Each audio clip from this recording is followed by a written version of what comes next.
Hello everybody and welcome back to another video on my channel. Today's video is going to be a video on my Camponotus novaeboracensis. And yes, finally, after so long, they're actually getting an update video.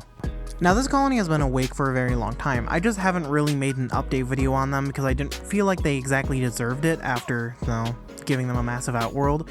Mainly because I was just busy with other colonies and other colonies were doing more interesting things. But they definitely do deserve an update because a lot has happened with them since the last time you saw them in a video. The first thing that happened was a die-off. They had a really large die-off around about a month or two ago, but luckily that die-off was ultimately, just a little small thing. I just think a few of the workers got too old and then just ended up dying because of old age. Nothing really that serious. After that die-off though, they actually ended up wanting to eat even more food, so I started feeding them around about 8 to 10 mealworms a day. Ultimately, this amount of mealworms ended up being probably the best thing I could have ever done with them because suddenly they had a huge explosion in brood, and I mean an absolutely massive explosion. I mean, just look at all of this brood here. This is the most amount of brood this colony has ever had, and it's just absolutely amazing just to see all of this brood. I mean, you can see even new workers that are just starting to come out, and even some pupae that are starting to brown up. I do have a nest ready for them once this explosion does come, because this Formosquarium XL is not going to be able to hold them in for very much longer.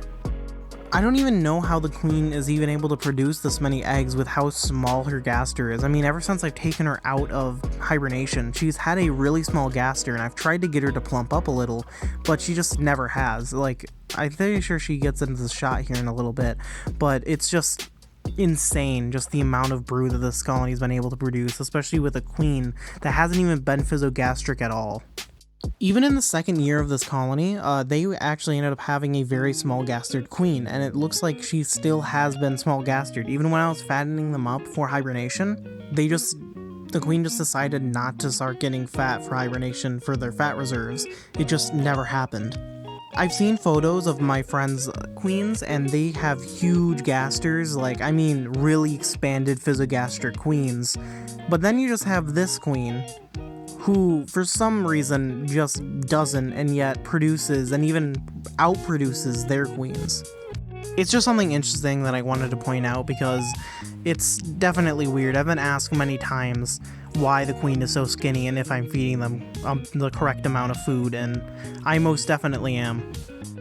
I'm sure looking at all this nest activity is starting to get boring, so let's go ahead and check out outside of this nest and actually look at the outworld, their absolutely massive outworld. First, I just want to comment on the fact on how pretty their workers are. I mean, honestly, just look at that. They're still my favorite colony ever. I mean, the Rhea are up there, but this is my favorite native colony for sure. And here is them eating. You can see that they are eating some roaches. The roaches are an absolute hit with everything that I have, whether it be tarantulas, the scorpions, the centipede, the ants, just everything that I have is just absolutely adoring these roaches. I did get a new tarantula in, which I will be making a video on soon because it is a really cool specimen, and I'm really happy to have it because I've been searching for a good while in order to get a nice, healthy specimen of this species. If you're on my Discord, then you already know what it is, but, But yeah, as you can see, they still have an absolutely massive hunger. I mean, just look at all of those workers swarming those roaches there. I should probably honestly be feeding them even more because I see that there is a lot of larvae still left before this huge boom. So I need to start feeding them a whole lot more than just this.